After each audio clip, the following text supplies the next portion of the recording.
Ego is a weak illusion that looks like power. This person's voice is the biggest, needs attention the most, and gets angry the fastest. But people who are really strong don't have to say it. They give off respect instead of looking for it. The Stoics knew this better than anyone else. They trained their brains not to control other people, but to control themselves. Most powerful is he who has himself in his own power, Seneca once said. This video will teach you 10 lessons that will help you stop egotistical people with calm, wisdom, and self-discipline. You're not just going to test my ego, you'll figure it out. Lesson number 1. Stay calm when they expect you to react.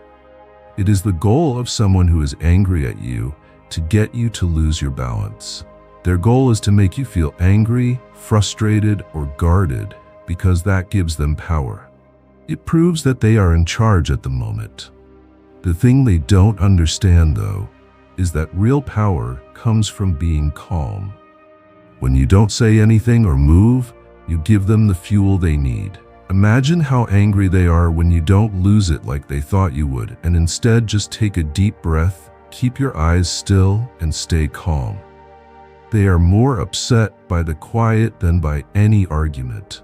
It was Marcus Aurelius who said that our minds, not events, decide how they affect us. He wrote, "You control your mind, not what happens in the outside world. Know this, and you will be strong." Your calmness is like an unseen wall that no ego can break through. You can stay safe in it, even when other people try to cause trouble. This peace isn't weak or passive, though. It's a choice you make, showing that you are in charge of your feelings. It means being able to say, "I refuse to be manipulated." And if you stand your ground, the egotist will be stuck in an awkward, helpless spot. When you stand still, their anger or pride looks small and even childish in comparison. "No man was ever wise by chance," Seneca said. Being calm shows that you are smart. Not giving in to outside chaos is something you do on purpose. The more you work on this skill, the easier it will be to use it in answer to any challenge in your life, not just ones that are meant to make you feel good about yourself. There is also a useful gain to this.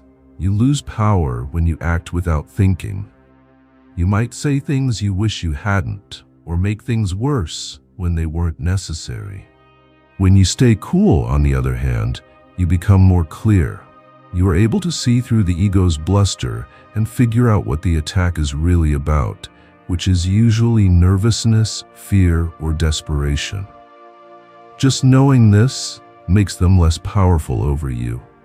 When things are calm, egos tend to fall apart like a house of cards. They need confusion and distractions to work. When you refuse to play by their rules, you take away their stage. Things change in terms of power. They are now trying to make storms in an ocean of calm. To master this lesson, you need to practice it every day. First, pay attention to when you feel agitated. Learn to pause before you answer. Take some deep breaths to ground yourself. Remember that being calm is what makes you strong. This calm turns into a force field over time, a silent command that says, "You do not have control over me." So you don't just break their ego by force, you show them how to do it. Because the biggest power is the one that doesn't have to fight at all. Lesson number 2. Ask questions instead of arguing. Arguments are good for the ego. Questions show it. Don't give in to people who push you down, brag, or try to make you feel small. Ask, "Why does that matter to you?" to get to the bottom of it. What do you want to show? What do you mean by success? He taught, because we have 2 ears and 1 mouth, we can listen twice as much as we speak. The right question can help people hear their own fears out loud. The ego is never ready to give a reason for being, but asking questions isn't meant to be confrontational. It's meant to make room for thought. The ego likes being sure of itself and making big claims, but it has a hard time standing up to scrutiny. When you ask, "How did you come to that conclusion?" or "What experience made you believe that?" in a calm voice, you make the ego slow down and think again. This quiet interruption works much better than a straight objection or challenge. With his endless questions, Socrates achieved this method hundreds of years ago. It is now called the Socratic method. He didn't argue with them. Instead, he asked them to explain their points of view until their reasoning fell apart. Questions are powerful because they can show contradictions and holes in thinking without making people defend themselves. Also, asking questions changes the tone from hostile to curious. You don't make things worse. Instead, you invite conversation, but only on your terms. You don't attack the person. Instead, you kindly point out the flaw in their argument, making it impossible for them to keep up their inflated sense of self-worth without feeling bad. This method can also show something surprising. The person behind the ego isn't always sure of themselves. They're pretending to be someone else, so no one will call them out. Asking questions that show doubt or inconsistency pulls back the curtain and shows the weak person hiding behind the tough exterior. That's when the pride starts to break. Our friend Epictetus once said, "A person can never learn what he thinks he already knows." The person who is very attached to their ego doesn't often think about why they are the way they are. But your gentle but probing questions make them want to. When they do, change can begin, either on purpose or because their false certainty will eventually fall apart. When you're next around someone whose ego is loud and persistent, don't try to beat them at their own game. Instead, lean into being interested. Question them about things they don't want to talk about. Watch as their confidence wanes and their ego slowly breaks down. Lesson number 3. Master the pause. You don't have to answer right away. You don't have to swear in the middle of quiet. There is power in the pause. When someone pokes fun at you or questions you, take a moment to think. Take deep breaths. Let the quiet you're giving off do the work. Premeditatio malorum means that the Stoics planned for the worst to happen so they would never be shocked. Mastering the break gives your mind time to think about what to say next. And not responding at all is sometimes the worst thing that can happen. The ego's planned story is interrupted by this pause. A lot of people speak up right away because they're afraid that being quiet will be seen as weak or as agreement. But in fact, the pause shows that you are in charge and sure of yourself. It lets people know you're not easily upset. You're not in a hurry to defend yourself. Instead, you're thinking about your choices, staying calm, and choosing if you even need to respond. No man was ever wise by chance, Seneca said. Purpose leads to wisdom, and the pause is a way to grow that purpose. It makes a moment of stillness in a world that always wants us to move. Fear of quiet comes from the ego's need to hide the noise it wants to hide. When you stop, you show how weak you really are underneath the tough exterior. The break also gives you time to think about what the jab really means. Is it worth your time? Is it a test? Is it a way of showing that you feel unsafe? You won't fall into the traps set by the egotistical person who wants to get you into a fight if you don't rush. Your silence makes them feel like their fear is being reflected back at them, which makes them lose confidence. You can use this method on yourself too. Ask yourself, what am I really feeling? Before you act. What would be the smartest thing to do? Being self-aware is an important part of Stoicism. If you want to go from chaos to calm, you can use this tool. When you learn how to use the pause well, you can turn times that could be tense into chances to be strong. But remember that sometimes the best answer is nothing at all. Sometimes silence speaks louder than words. People who want drama and approval are upset by it because it doesn't give them the response they need to stay alive. Mastering the pause gives you back your power, eases the stress, and lets ego-driven chaos fade away like a storm. Lesson number 4. Show, don't boast. When someone lets their achievements speak for themselves, it hurts their ego more than anything else. If you brag, it means you're not sure of yourself. Achievement doesn't need to be announced. Marcus Aurelius, a Stoic ruler, said, "Don't waste time arguing about what a good man should be. Be one." If someone shows off their money, be simple. If they brag about how strong they are, be calm. If they drop your name, don't move. The difference acts as a mirror for them, and they'll feel vulnerable when they look at themselves in it. The person who has to tell you how great he is knows he's not. You can't ignore the man who doesn't say a word, but whose deeds show that he is disciplined, honest, and skilled. That kind of presence makes the ego feel odd. It gives a sense of calm power, a strength that makes you feel good even without people around you. The Stoics thought that character should be shown, not just said. Self-promotion makes the world a noisy place, so the man who moves quietly stands out. It's loud to brag. It wants to be accepted. It's how the ego tries to persuade others and itself that enough is enough. However, you don't need praise when you live by your values and let your deeds speak for themselves. Seneca once said, "A great man is one who has not grown up." This purity, this calm certainty, can't be compared to anything else. And strangely, that's what makes it so dangerous for people who still need to show off. The person who brags about having a lot of money doesn't want to be seen without it.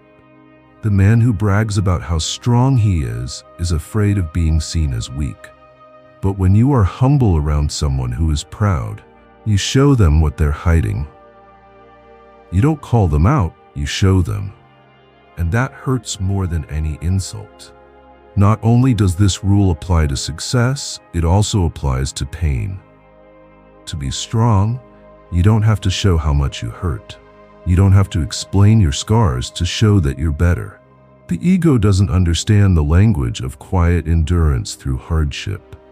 Because the ego needs other people to feel like it has meaning, but the Stoic sees meaning in himself.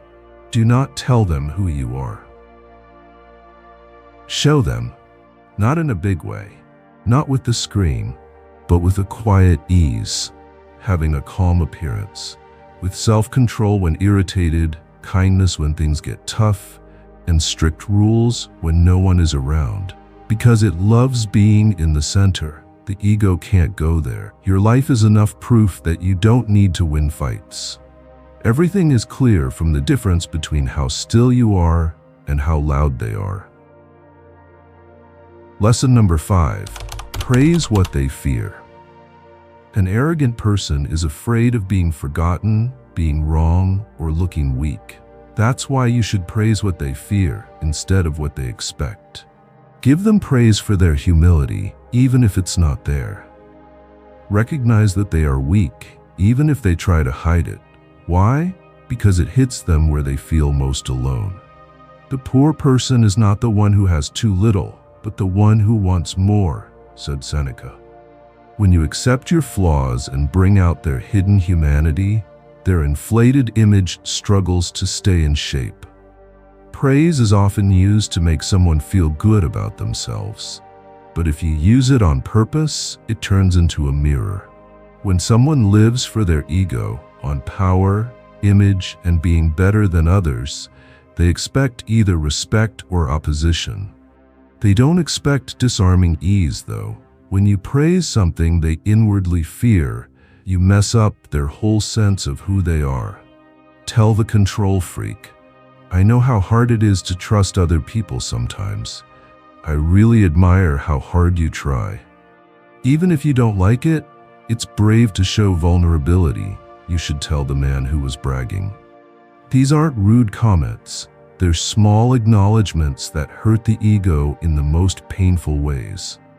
How does this work? That's because the ego is like a weak castle. It seems sure of itself while hiding doubt. You don't attack something when you praise the very thing it's trying to hide, like its insecurity, fear of being normal, or fear of not being important. You gently show it. It was Epictetus who said, "It is not events that bother us, but our thoughts about them." The person has to hear themselves better when you give them a different judgment, one that is filled with strange kindness instead of threat. They often flinch, not because you hurt them, but since they've been hiding the truth for years, you just stood there and told them. You're not making them look good. You're showing them a mirror and telling them, this is still respectable. It can be hard for someone to deal with being seen as weak, doubtful, or prone to mistakes if they've built their whole life around hiding those things. It may look like your words are soft, but they hit hard, because only someone who is sure of themselves can take praise for things they're embarrassed about. Selfish people can't do that without breaking down. This is the real Stoic move. Not to hurt with anger, but to make the truth seem impossible to avoid by being calm, honest, and still. People will wonder why it scares you if you tell them, "I admire how you stayed quiet in that moment." If you tell someone, "I saw how you controlled your anger," that shows strength. Even if they didn't feel strong, you've painted them with a broad brush that they didn't want. It's not because it's wrong, but because it shows too much. The best revenge is not to be like your enemy, Marcus Aurelius told himself. Resistance is not the best way to deal with ego in this situation. It comes as a surprise to see that they are still running away from parts of themselves. People who are afraid of not being great are hurt when you praise their quiet, humble, and human qualities. You can do this without raising your voice.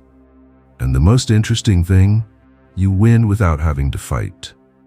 You reveal without shame. When you touch someone who has made themselves up, you touch something real. It's not trickery, it's being clear.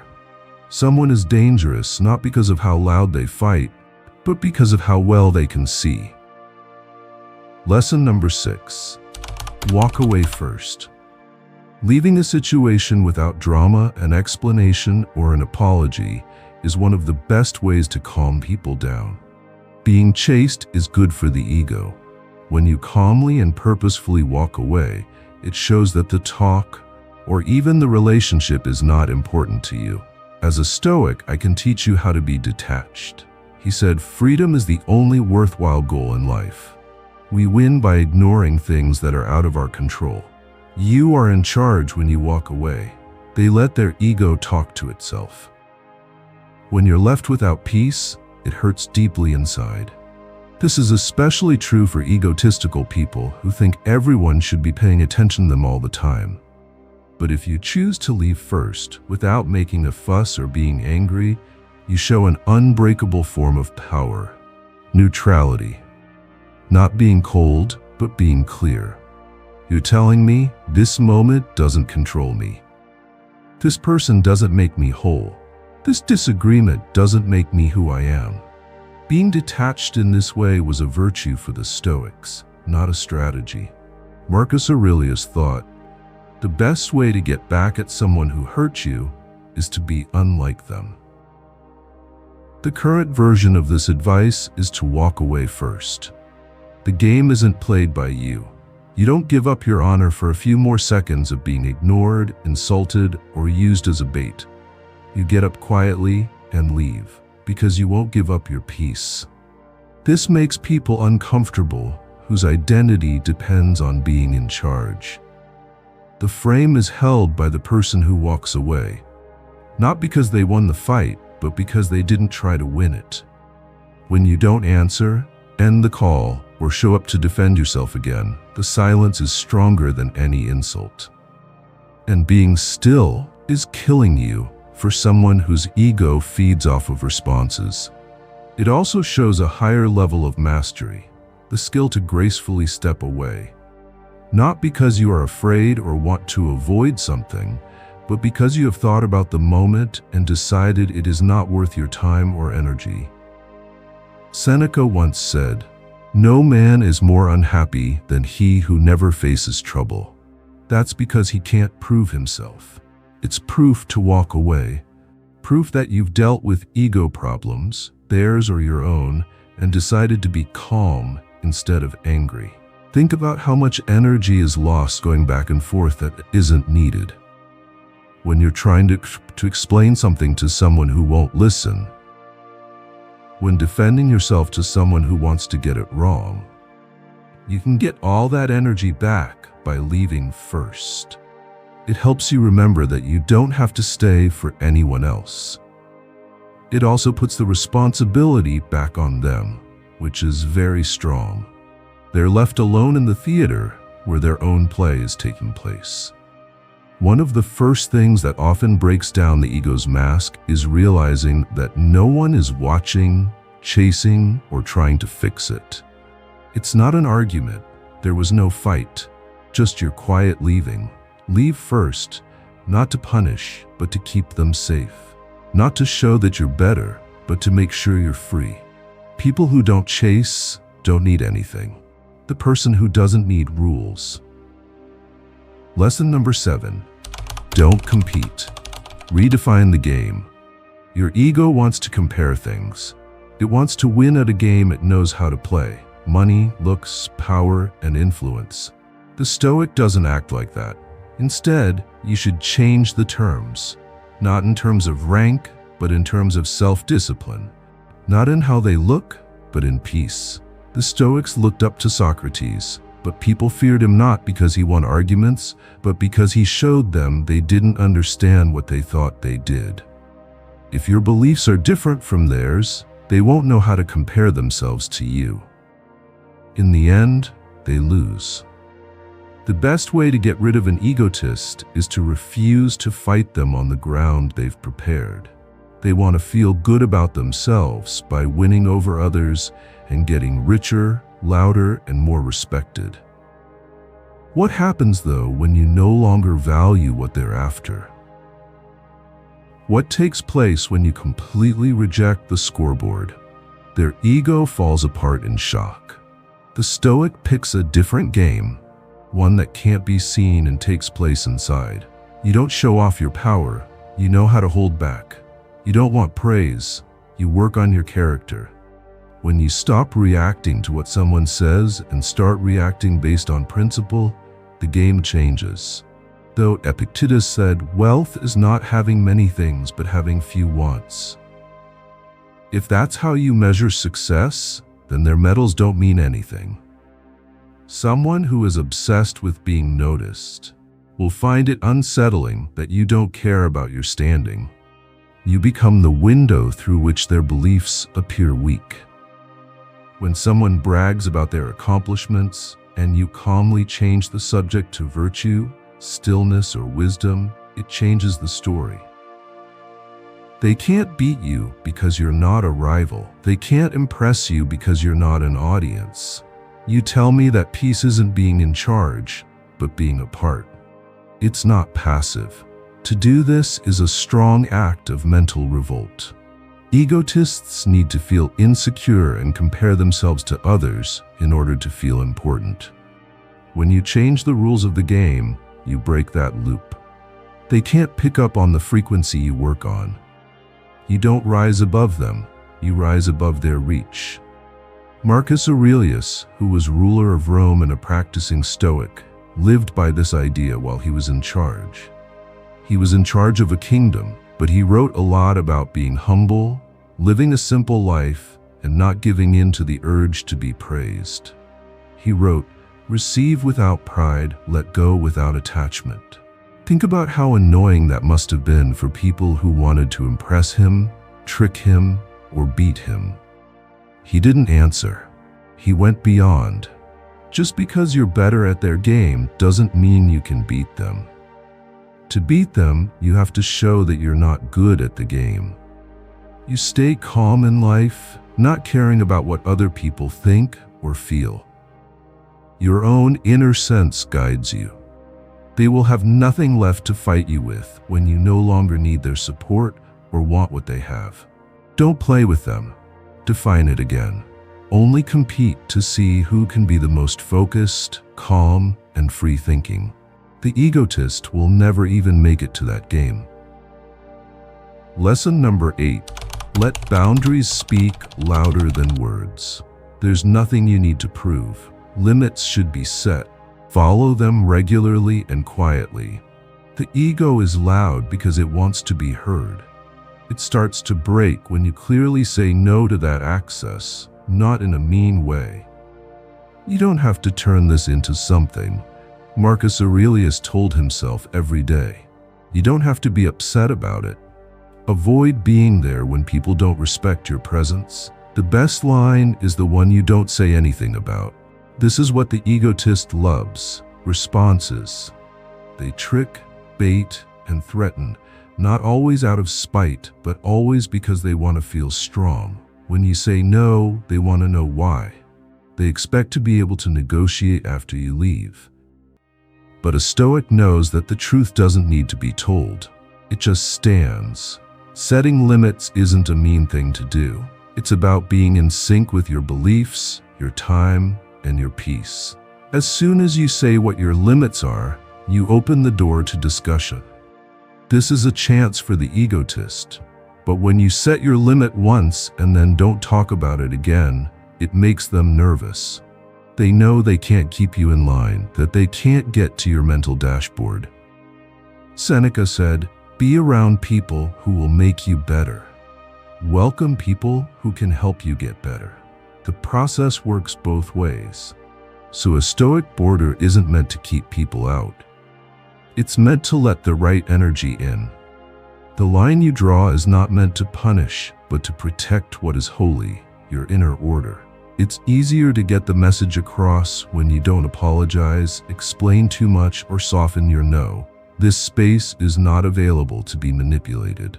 Over time, people who act based on ego will either learn to accept that or go away. Both of them win. You don't yell a limit. You don't get this tattoo when you're mad. You live it. If someone keeps talking over you, you stop paying attention. No one can take your time from you if they treat it badly. If someone goes too far, the bridge is taken away. There's no need for power battles or speeches to end things. You quietly leave the table and never come back to it. There is no loud statement that makes the Stoic strong. Instead, there is quiet resistance. When you respect yourself, you don't have to talk or do anything else. People who feel insecure get upset when someone asks for a reason and you don't give one. This is because they depend on access to control you. You're not mad. You're not available. That has a stronger meaning than anger ever could. So make your limits as firm as stone, not mean, but unbending. You don't have to say why you keep the peace. Your control, your stillness, and your quiet exit all say something about you. The world should either change to fit your expectations or leave. You are still whole, no matter what. Lesson number 9. Be unapologetically unbothered. Ego loves being noticed. Starve it. Do not worry. Don't move. Don't let small talk, fake compliments, or subtle jabs get to you. That's not pride, that's peace. It is not things themselves that bother us, but our thoughts about them, Epictetus said. When you stop giving empty views any weight, other people are left with a sword that doesn't cut anything. When they find out they can't shake you, their ego starts to fall apart from the pressure of performing. When you stop reacting to things that make you angry, you become strong in a way that words can't describe. Egotists like it when things are always the same, when their jabs cause reactions, when their comments change the course of events, and when their opinions stick in your head. But you can't be read when you don't react. flinch, seek approval, or protect yourself against criticism. And people who can't be read are dangerous for those who aren't safe. Being carefree doesn't mean acting like you don't care. Every day, you have to train your mind to let go of the mental weight that other people try to put on you. Marcus Aurelius kept a journal all the time for this reason, to remember himself of what's important and to get rid of the things that were weighing him down. Choose not to be hurt, and you won't feel hurt, he wrote. Don't worry, you haven't been hurt. What did you learn? Peace is not a response, it's a choice. The game is over when someone insults you and you shrug, not as a joke, but because you don't care. It hurts the person who is trying to make you feel small a lot more when you don't respond. That's because your lack of response says, you have no power over me. It's not pride, it's spiritual protection. You can't trick a calm man. A woman who is grounded can't be swayed. As a Stoic, you know that focus is energy. Egos, especially other people's egos, live off of the energy you give away without giving it much thought. It goes hungry if you don't feed it. It gets worse if you don't answer. It falls apart if you don't care. Seneca warned that people who live by what other people think are the happiest, which is why you should let them run your day. Why let a stranger's tone of voice, a passive-aggressive statement, or a look of disapproval change how you feel? Being present without taking part is the most powerful move for elites. To be in a room without feeling anything. To hear what was said, but not let it in. To look at the games, but not play any. You become a mystery when you live this way. Calm, intentional, and impossible to understand. No one can figure you out. You don't follow along with their act. It's not like you're looking for praise or reacting to criticism. You're working on something much more important. Your and their freedom from ego. So don't say anything when it starts up. People are expecting you to get angry, but you should smile instead. People want you to run, but you should walk slowly. Your calmness is your plan. Your strike is your silence. Also, if you don't answer, you end the fight, not lose it. Lesson number 10. Treat them like everyone else. The most devastating blow to a person's pride? Do not treat them like they are important. In an equal, not a rude way. Don't shine the light on them that they want. Don't act like they're different from other people. Stoicism teaches people to be humble, not just around other people, but also around fame, status, and image. No man was ever wise by chance, Seneca wrote. Show them that titles, fans, and money don't make you more important. You treat everyone as important, but no one worshipped. Fairness is the thing that makes an egotist the most confused, because fairness takes away the order they rely on. You're not just being nice when you greet the janitor and the CEO with the same warmth, body language, and calm voice. You're destroying the whole system of worth that weak egos depend on. When someone with a big ego isn't treated like a king or queen, they have to face the hard truth. They're not better than anyone else. We're not trying to act like they don't exist. It's about not giving them the fuel they want, which is special care. Reactions of preference. The little nods that make them seem more important. Flattery is not part of the Stoic way of life. It leads to equality. Marcus Aurelius, who was also the most powerful person in Rome, wrote in his diaries that both emperors and slaves die and turn into dust. Status was just a fantasy for him. He knew that power, fame, and praise don't mean anything if your character is hollow. Don't fight someone who tries to take over the room with status symbols, name-dropping, or behavior that is meant to get attention. Try not to fight with them. Do what you do with anyone else. That small act of not caring cuts deeper than any insult. Why? They can't trick you because you're showing them. You can't be affected by show. It doesn't matter how many fans they have, who they know, or what they've done. In other words, you care about how they act as a person. This makes things fair for everyone. The ego is scared of it because it wants something that the ego can't give. Content over show.